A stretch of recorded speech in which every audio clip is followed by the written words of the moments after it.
Hey, everybody. Welcome to Selling the Dream podcast. We are super excited today. We have a fantastic show, fantastic guest.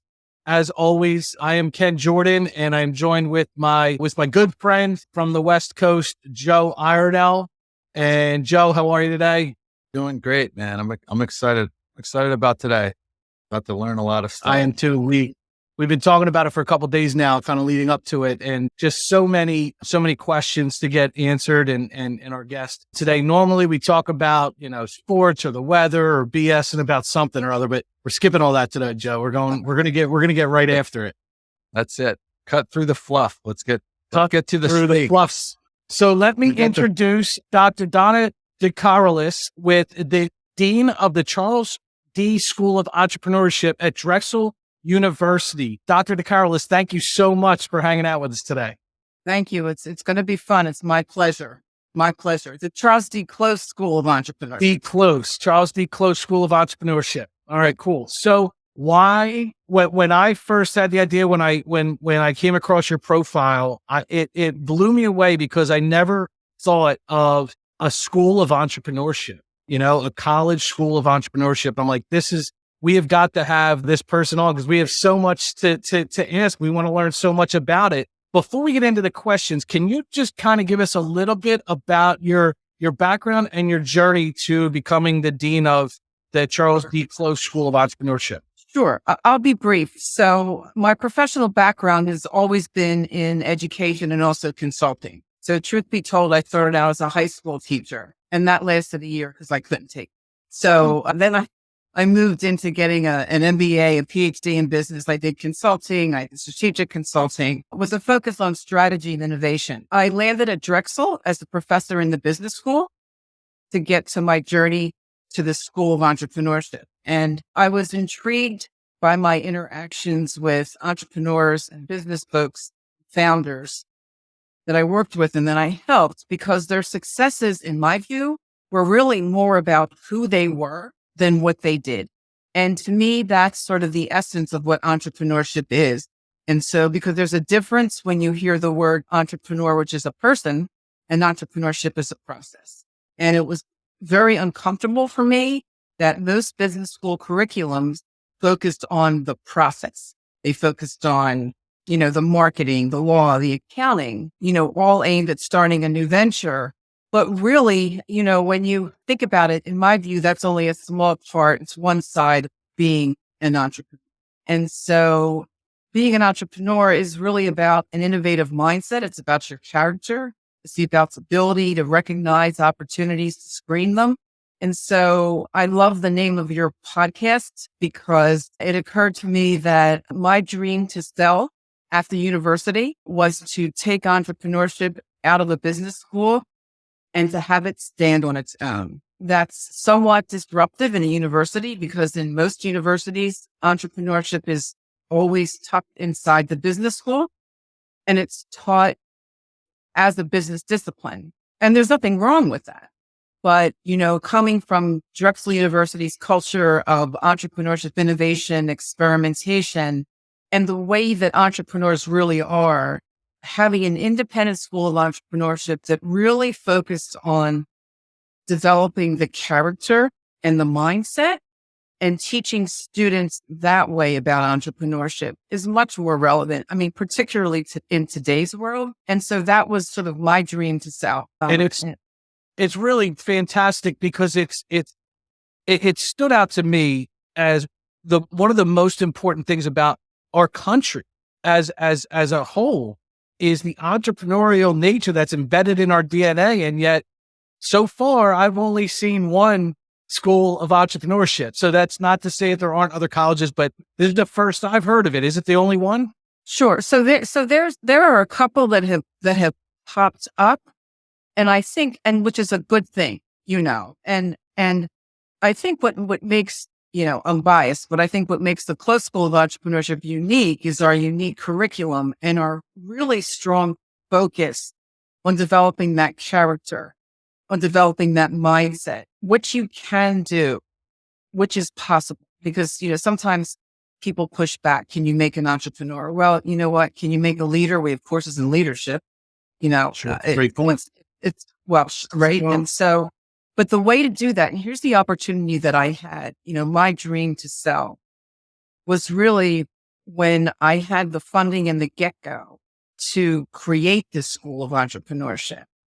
What really sort of energizes the school and develops that character is because the students are thrown into a pool of like-minded individuals, right? So they're starting new things together. They're learning things together. So we were able to curate that. Plus, I was able to curate and to hire the right professors, the right mentors who knew that the purpose and the mission of this school is to focus on the students' mindset and character just as much as they're focusing on the business model and the process and the technology. So I had sort of the perfect opportunity to create from scratch, if you will, even though I was embedded in the university, a new venture that really embedded a student in 4 or 5 years of starting something, failing, starting again with like individuals, with strong professors and mentors who were on the same page as they are. And I always say entrepreneurship needs to be an apprenticeship. You have to do it. You can't just learn it from a book. You can't just learn the accounting from a book or the marketing from a book or the finance, or more importantly, as we call them today, the power skills, right? Of taking initiative, of building a team, of leading, of creativity, of managing risk. You have to do this. And what's the best place to do this? At a university, in an environment that supports that. I don't know if I've answered your question. so that's absolutely So sure. actually, In the background. definitely touched on a lot of stuff. So I'm going to share an observation, an opinion, and then follow that up with a question. So in my experience, most entrepreneurs, if we truly define an entrepreneur as an outside thinker that goes out, creates a business or creates something along those lines that's unique, right? Most of them are traditionally not A students, and don't fit into the mold necessarily of the education system that I've found. They've kind of figured out a way to do something that, fits them and serves their skill set. So that's been my observation. My opinion is that perhaps, that's what breeds an entrepreneur. And then, so my follow-up question is, what does that look like if you're trying to get into the school? Do you look for kids who maybe failed every single grade and then finally senior year, they passed the test and was like, okay, well, you stuck with it. You're our person. Or, how does that work? Because I'm having a hard time reconciling the process of someone getting into such a prestigious school as Drexel and being an entrepreneur and actually dealing with that kind of situation. So, Joe, that's an interesting criteria. I don't know that would get by our enrollment department. We're looking for those that failed and finally made it. I kind of like that, though. So it's really, you are so right on when you say that. And so we've had the opportunity, let me answer your question this way. We've had the opportunity to watch students over the past, we've been around for 10 years. We've recruited students for the past 8 or 9 to watch who's coming into the school. And think about this too. Think about what's happened worldwide in the past 8 or 9 years with, revolutionary advances in technology and genetics and communication, pandemic, all of these things. And so we have a generation that has been seeing this. And so we have to keep that right in mind. And then what we see with our students is exactly what you said. Exactly. The student that we look for, I'll answer it this way, because I think you're asking me, what do I look for and who are they, which are kind of the same thing.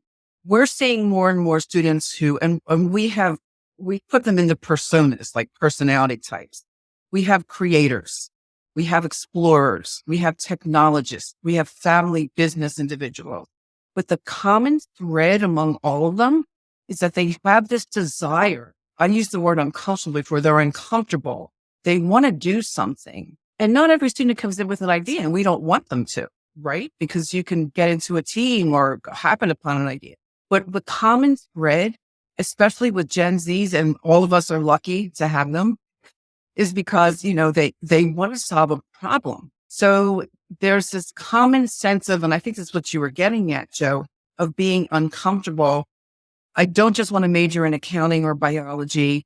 their interests intersect today, which is why you see a lot of universities looking at majors that are interdisciplinary.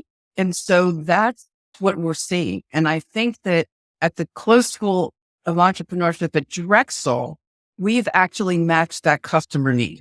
Wow. I think that with and Selling the Dream podcast, we talk about selling, we talk about success, we talk about motivation. And obviously, our target audience is salespeople and entrepreneurs.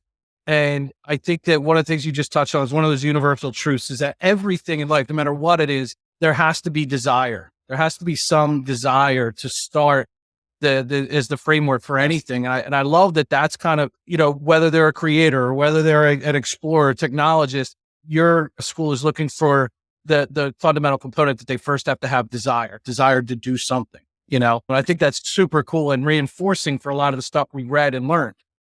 Yes. And so if I could just add to that. So personally, my personal opinion, I think all of us have an inner entrepreneur. And I think that we're born with that desire to survive, to innovate, to move on. And then sometimes society beats it out of us. And so, when you get to college, I think the close School of Entrepreneurship across the university has opened up the idea, because even though we have entrepreneurship majors, we've taught over 9,000 students across the university from all majors, that to access that inner entrepreneur. So you could be an English major, a nursing major, a nutrition major. You come into our school, you come into our incubator, and we help you to find that inner entrepreneur, right? And so to practice that, entrepreneurship needs to be an apprenticeship. And so I think that, the idea that entrepreneurship, and, unfortunately, the word is associated with starting a new venture, but every company today is looking for that innovator. Every company wants to hire that person that is resilient, that can move things forward, that's innovative. And I think that being able to infuse entrepreneurship across the university is critical today. I think, to your point, Ken and Joe earlier, I think, society needs that today. That's what's really needed. And if you asked me, what's the core competency? What do students graduate with? How do you manage your options? How do you manage your options? Because life throws stuff at you, and, we're teaching them to take what's thrown at them, whether it's good, bad, indifferent. Let's think about it. What are your options? How do you do this? The only way to do that is to have them really start something, fail, start again. What did you learn? And, I think that's really the big takeaway. I don't know if I've answered your question, but it's just so exciting.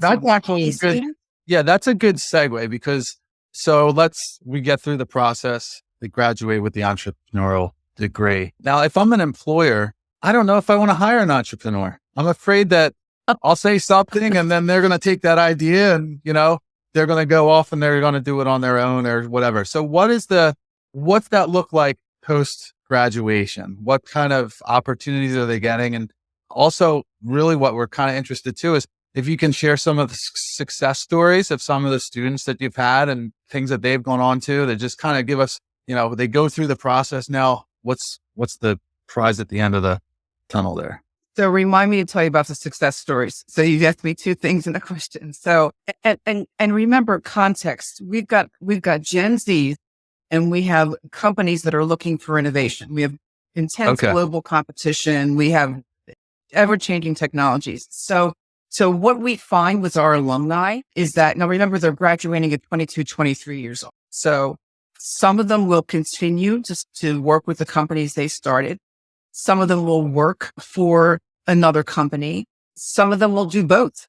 Some of them are starting things on the side while they're working for Cigna or Comcast or whatever it might be. And so what I do know is that, and you can see it even in the data, that people are coming in and out of companies. You're not going to stop that. And so I think that most of our students at some point in their life, I think most people at some point in their life, and we're seeing it now with the Great Resignation, are going to start something. And so we're trying to give them the skill to be able to do that. To get to your point about companies, so I know that Drexel's a co-op school. For some of your viewers that don't know what that means, is that our students work 3 6-month periods a year for a company. And so Drexel is just, this is their, the wonderful thing about Drexel University, like 99% of our students graduate with jobs. Little plug for Drexel. Anyway, that definitely needs to be noted because I have friends who are alumni, and I was always jealous when in college when they were getting paid for stuff and I was eating ramen noodles. So that's it. There you go. That's it. Speaking of which, the closed school, we have an entrepreneurship co-op where you can work for your own company for 6 months and we'll give you a $19,000 scholarship. So could you imagine if somebody said to you, look, I'm going to pay you just to work on your company for 6 months as a student? It's wonderful. It sounds dangerous. What we do see with companies more and more when we ask, what are you looking for in a student? We're seeing more and more and I referred to it earlier, those power skills. Can they get along in a team? Can they do things on their own? Can they move things forward? These are the things that they're looking for. So I honestly I can't answer if a company is going to think, well, if they're an entrepreneurship student, they're going to go out and start something on their own. I think the company's taking that chance anyway nowadays. Sure. So the question. So talk me through the growth, the transition from entrepreneur to CEO, because it seems to me that they actually have different skill sets, but oftentimes the CEO is the entrepreneur that started the company. And sometimes the CEO is not the entrepreneur that started the company.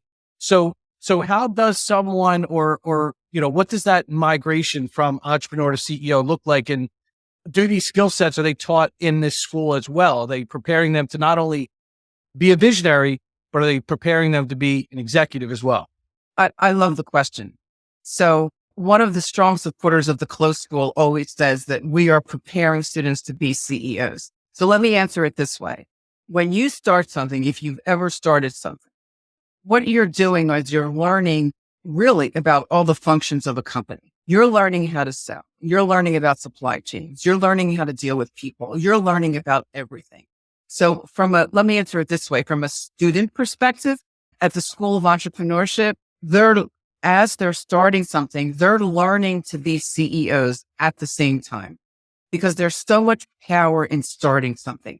The other piece of your question, I think, is if you're not a student, and we see this a lot, especially with sort of like researchers, right? Or you're the software guy, or you're the gaming guy, or you're whatever. You're the technician and you know about your product or your service, but you don't know about building the company. And so that's a different area. But yet I think that because we provide a lot of sort of, non-matriculated certificate training. And that's where I think if you're really serious about growing a company, it's always about leading. It's always about the people. Even when you go in front of the VC, right? That's sort of the most important part. So I think the advantage of being an entrepreneurship student at close is kind of you're getting both, but if you're starting on your own, I think a lot of people, to your point, Ken, it's well taken. You do need the CEO leadership training because it's a different set of skills for sure. Sure. That's what I think it's a different person. I think it all just goes back to the individual. I believe you're born an entrepreneur and obviously, like you're born a leader and you can work on that skill set. You can, but it's an inherent thing for people who have that uncomfortableness to go out and do it, Right. And to your point, I think that even in our school, when students, have this idea and they run with it, sometimes they realize they're not the person to grow the company. And that's okay. They're the starter. I mean, our tagline is start something, right? It's not finished. Nice. It's I like that. We got about 100 half-started projects around the room. You know what? That's it. That's the hardest part is starting it, right? You got to that's what we say all the time is the biggest thing is just taking that leap and figuring out as you go and finding every possible way to make it happen. Imagine if you could take a leap with people around you that were supporting you. Yeah. I think that's the magic of the close. We're all in this, and I just want to throw out there too, that sometimes people confuse being an entrepreneur with like this big personality. It's not really about personality. It is really about mindset, cognition, a sense of optimism. Because we see students that are very sort of quiet or reticent, and sometimes they're the most persistent, strongest, determined students with a real passion. You used the word passion earlier, Ken. And a lot of students, particularly Gen Zs, have that. Now I want to ask, feel free to this is a question that I have to imagine you had resistance. You had to get pushback. Yes. Tell us about the pushback you got and what were you able to do to overcome that reluctance or that resistance that you were getting? Because again, like Joe said, sometimes these two worlds are colliding, or you would imagine that it's a collision rather than, traveling down the path in the same direction. Yeah. So typically in the academy, in a university, this was having an independent school of entrepreneurship is clearly disruptive. So I can answer that. It was hard to sell the dream. I can't say that it was an easy road. What I had supporting me was Drexel University.